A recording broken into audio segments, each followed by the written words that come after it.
We're still in Cleveland. We are enjoying our final day here. It's been a much quieter day. We're not at the RNC. We are instead at a beautiful restaurant, and joining us are two people, Clevelanders, and we are happy to be in his restaurant. He's been kind enough to put us up here. And I said Todd earlier, and I was wrong. And I said Bruell earlier, and I was wrong. It's Zack Bruell and Denise Kramer, who is a dear friend of the show's, and is well, you remember when I just first started, Denise? I do. So it's exciting to see you. I haven't seen you in a long time. Zack, how'd the city do here in Cleveland? I think the city fared pretty well. I mean, we were sitting on a powder keg here, and no one knew what to expect. 2 years ago, when we got this convention, we were awarded this convention, no one knew how we were going to execute it. And in the 2 years since then, there have been hotels built, public square was redone. There was a whole renaissance that happened here that's been going on, and this just jump-started it. All the development that would have taken 10 years to take place was done in 2 years. So the city executed this real well. Kudos to the city. You know, we were obviously we weren't inside the city, minus going straight to the Jacobs Field, the Progressive Field, whatever, and going up there and doing the thing that we were doing it next to the queue. We really didn't spend a lot of time in the city because we'd get there early in the morning and then we were gone at midnight or whatever, and just fighting to get in and out of here. It was crazy at times. When we pulled in, the first thing I noticed when we were pulling in, though, because we drove in from towards Columbus Way, and I noticed all the factories. There was a lot of ghost factories out there, and this was obviously a manufacturing town. Some of the most desirable zip codes in America in the 50s. Is there a renaissance going on throughout the Rust Belt and the Midwest? And what's going to be that new kind of manufacturing that replaces the manufacturing? Well, first of all, the Rockefellers from Cleveland, and the bones of what went on here from the early 1900s through the late 60s are still here. The factories are still here. Some of those steel mills are still functioning.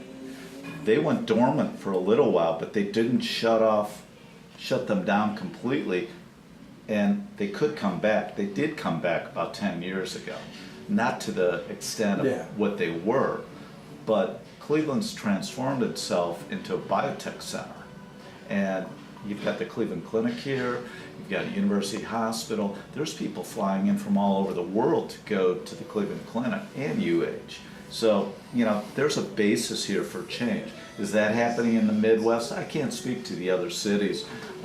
Pittsburgh's having a renaissance. Detroit's obviously had its problems, but they're coming back. I mean, it's easy to live here. The cost of living here is much less than elsewhere. Also, Cleveland, one of the assets that it has is water, the Great Lakes.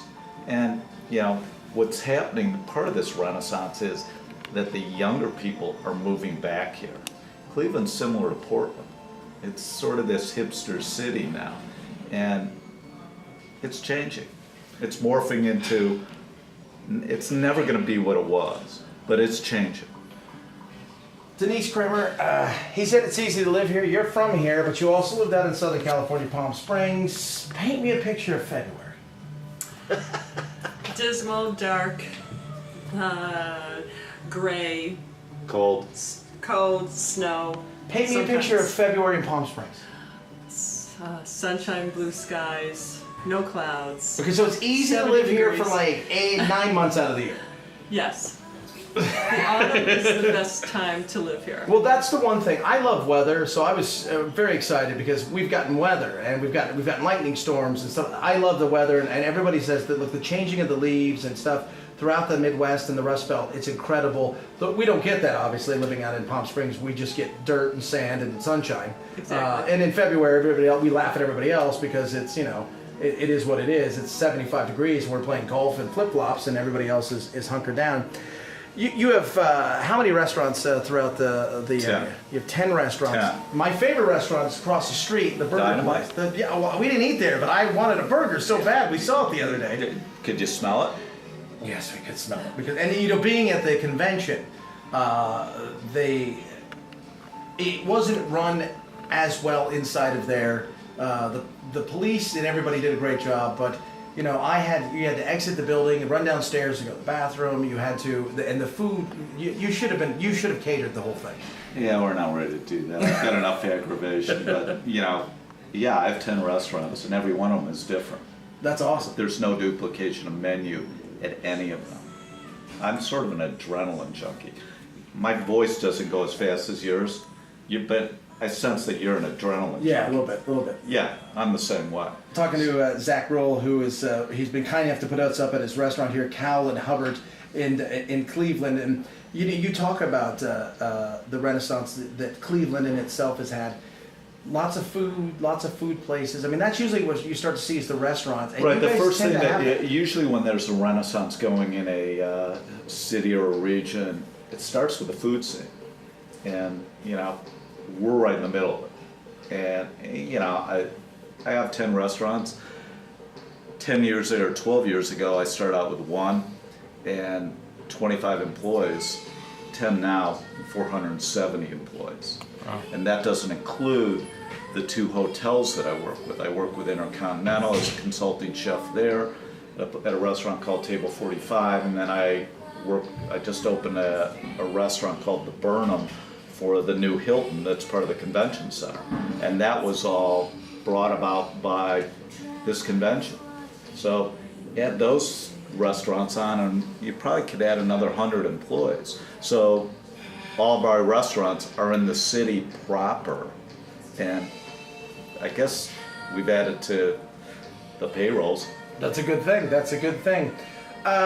You talked earlier, briefly we touched about it, about the fact that this could have potentially been a powder keg. Obviously when you guys got it 2 years ago when they awarded it to you and they thought they were going to have it here, Black Lives Matter movement hadn't started. There hadn't been the situations where cops were getting shot. The ISIS was thought to be just over one place, and all these things.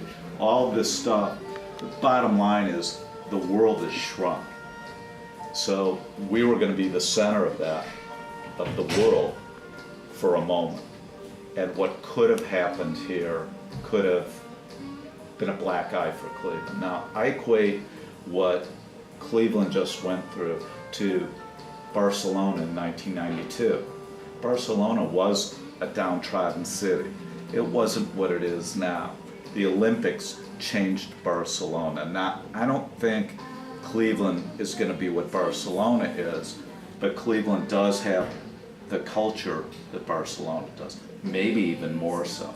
And people, this was a PR moment for Cleveland. Absolutely. And it was executed perfectly. Yeah, they were amazing. The officers and everybody in the safety areas and stuff were fantastic, and they were from all over the country and shaking hands, taking pictures with people. And my son is excited because I took 1,000 pictures with police officers because he's a SWAT guy, even though he's only 6.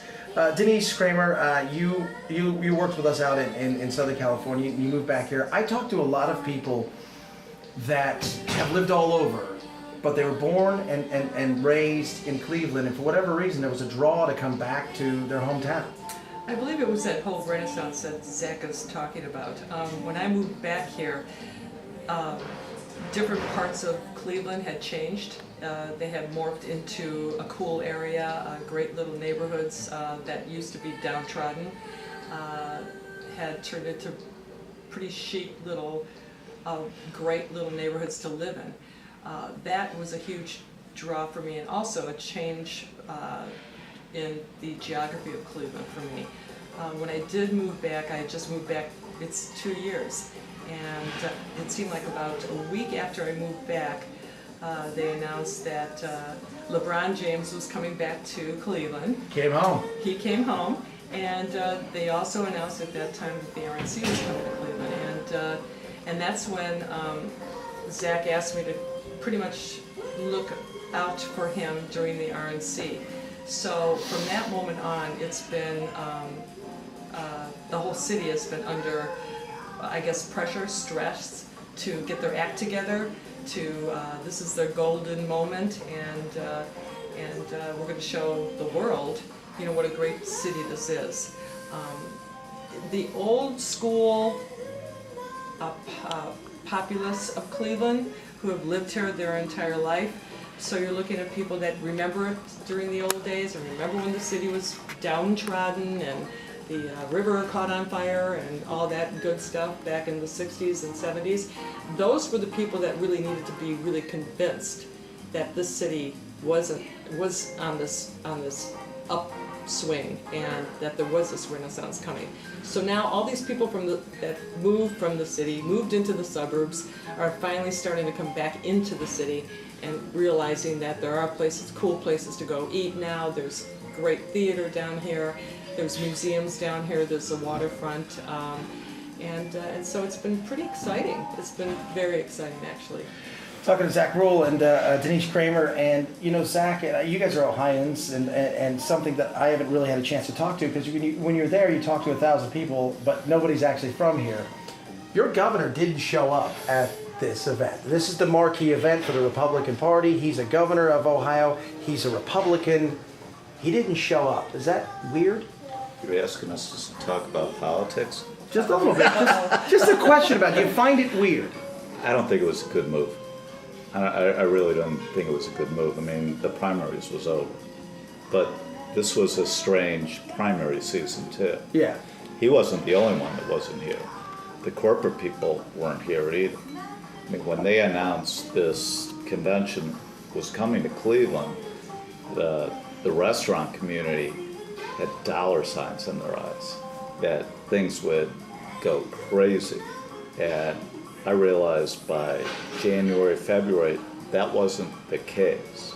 This was not going to be the sprint and fast get-rich scheme that it is possibly has been in other markets. That wasn't going to happen here. This was going to be Cleveland's PR moment, and that's what we were going to get out of this.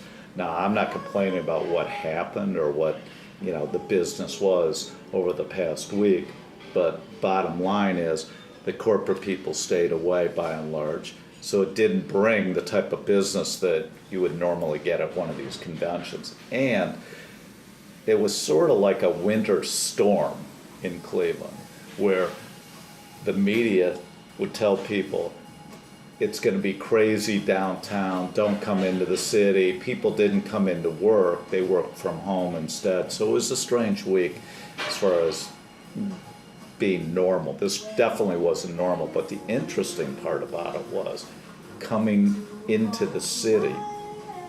We live in the city, so when you got on the street, it was busy, it was packed. I mean, I'm sure you saw it. This is what it used to be like. And I told my employees, my employees are all young. And it's like, God, it's really crazy out there. And I looked at them and said, this is what it used to be like. When I was growing up, you'd come down into the city, it was busy. There was traffic. There were tons of people on the streets. And that's what this was like. And that's what it could be again.